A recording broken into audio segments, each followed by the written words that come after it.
나의 벗 아브라함의 자손아, 내가 땅 끝에서부터 너를 붙들며 땅 모퉁이에서부터 너를 부르고 내게 이르기를 너는 나의 종이라 내가 널 택하고 싫어하여 버리지 아니하였다 하였노라. 두려워하지 말라, 내가 너와 함께함이라. 놀라지 말라, 나는 내 하나님이 됨이라. 내가 너를 굳세게 하리라. 참으로 너를 도와주리라. 참으로 나의 의로운 오른손으로 너를 붙들리라. 아멘. 오늘 본문에 나와 있는 이 남유다에게 있어서 가장 큰 문제, 가장 어려운 문제는 바로 바벨론, 그리고 그 바벨론에서의 긴 포로 생활입니다.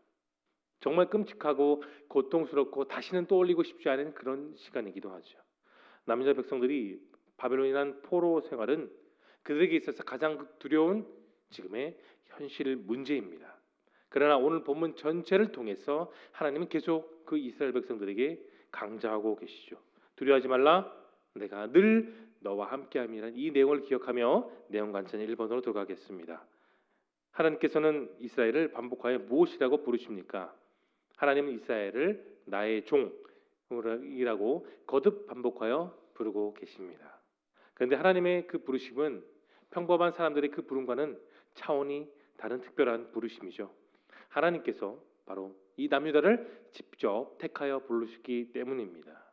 그리고 이어서 말씀하세요. 내가 너를 택했고 내가 너를 싫어서 버리지 않을 것이야 라고 오늘 본문에서 그렇게 말하고 계십니다. 하나님께서 그 부르신 남유다 백성들, 그리고 그 남유다를 다시 세워 일으키시기 때문입니다. 남유다의 진짜 도움, 진짜 소망, 진짜 기쁨은 오직 유일한 하나님 한 분이십니다.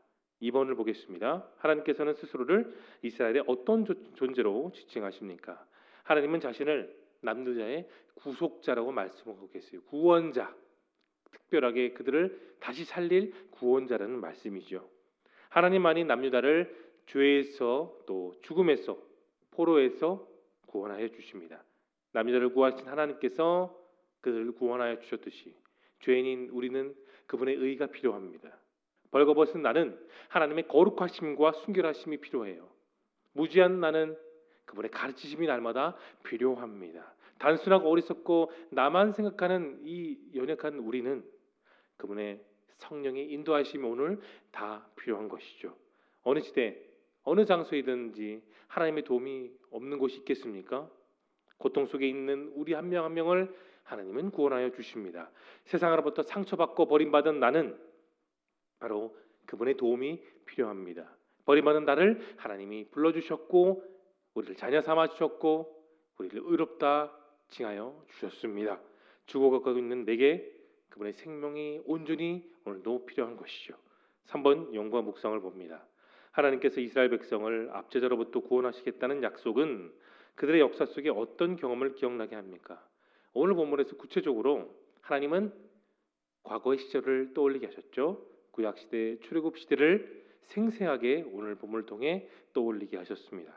430년 정말 기나긴 끝이 보이지 않는 포로 생활 가운데 그들이 그 종살이를 완전히 정리하게 하신 분, 이집트에 10가지 재앙을 내리시되 그 이집트에게는 불행과 저주와 안타까운 역사였지만 그곳에 있었던 모든 이스라엘 백성들에게 있어서의 10가지 재앙은 특별했습니다. 하나님이 우리를 구별하셨고 우리를 살리시고 우리를 가나안 땅으로 인도하신다는 그 증거이자 증표는 10가지 재앙입니다.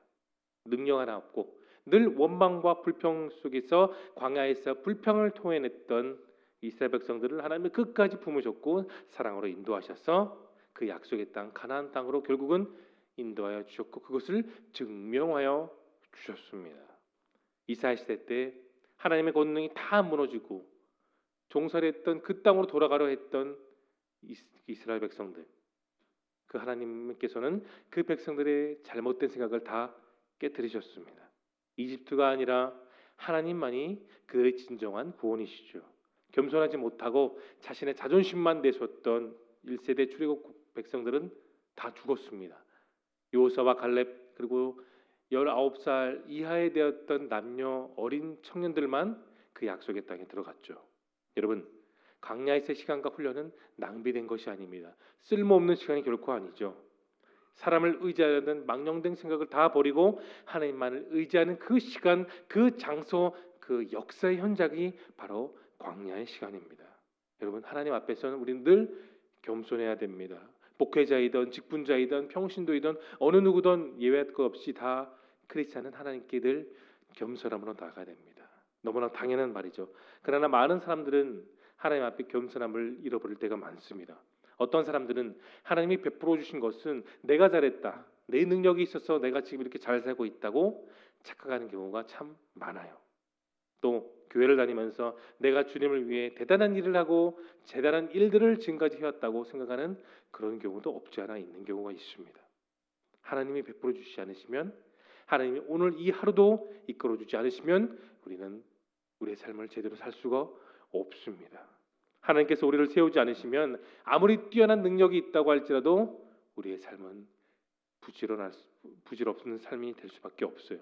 우리가 살아가는 이유, 목적, 방향, 이 모든 것이 다 창조자 하나님께 달려 있습니다.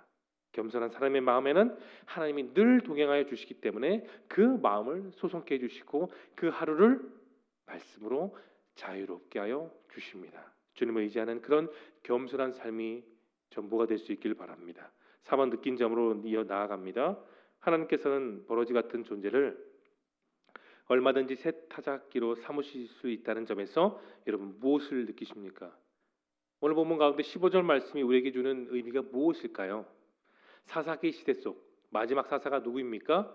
여러분이 잘 아시는 삼손이죠. 그런 나신으로 구별되어 마지막 사사의 시대를 사명으로 살아가야 됐었습니다. 누구보다도 덩치가 컸고 늠름했고 남성다웠고 능력도 충분한 그런 사람이었죠. 맨손으로 무서운 사자를 찢어 죽일 수 있는 용맹한 군사기도 했습니다. 그러나 그는 자신의 능력에 빠진 나머지 블레셋 여인에 빠져 그릇된 인생을 오랫동안 살았죠. 결국 유혹에 넘어가 머리털을 다 밀리고 눈도 뽑힌 채 맷돌을 돌리는 신세로 전락하고 말았습니다. 삼손이 제대로 정신을 차렸던 것은 언제였을까요? 그가 블레셋 우상의 성전 그 두 기둥 가운데 어린 나이에 도움을 받아 섰을 때였습니다.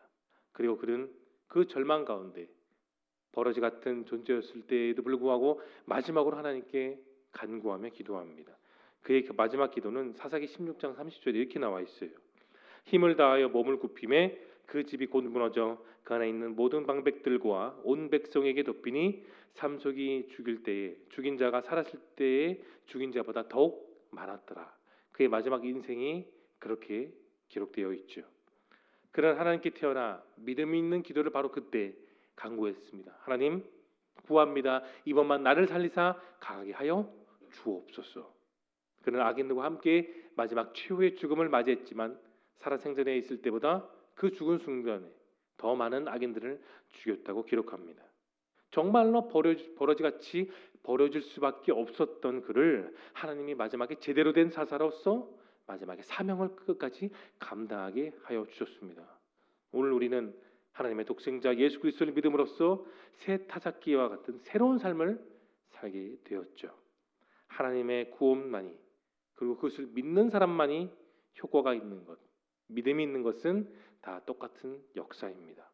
구원은 예수님이 나의 죄를 위해 돌아가셨다는 그 놀라운 사실을 여전히 믿고 의지하는 사람에게만 주어지는 강력한 역사이죠.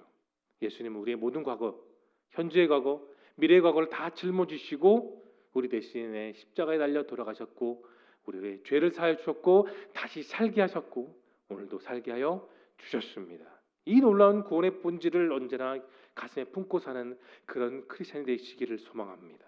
새로운 삶을 살게 하신 우리의 창조주 하나님을 오늘도 더욱 의지하는 저와 여러분 모두가 되기를 진심으로 소망합니다. 적용을 보겠습니다. 변하지 않는 환경으로 인해 위축되었던 때가 있다면 언제입니까? 여러분, 우리는 물론 하나님의 역사를 경험하고 그런 삶의 간증도 있지만 때로는 모든 상황이 다 막혀 전전긍긍하고 눈물을 흘릴 때도 있습니다. 어느 누가 예외가 없어요. 그럴 때마다 내 마음과 상황은 위축된다는 말을 느끼죠. 여러분, 위축이라는 말은 결국은 두려운 감정이 온다는 겁니다. 그런데 그 두려움의 반대는 무엇일까요? 믿음입니다.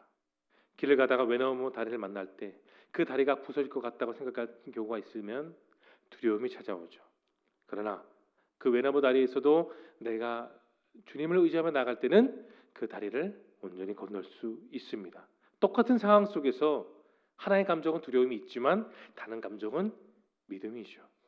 여러분 성경 이 66권에 두려워하지 말라를 찾아보면 참 특별하게도 336번의 표현이 나옵니다. 성경학자들은 그런 말이 있어요. 윤다를 포함하여 하나님은 늘 하루하루 그 365일을 하나님을 바라보고 두려워하지 말라고 하셨기 때문에 그렇게 기록했다고 그게 그 말하는 성경학자들도 들어 있습니다. 저는 그 말에 공감합니다.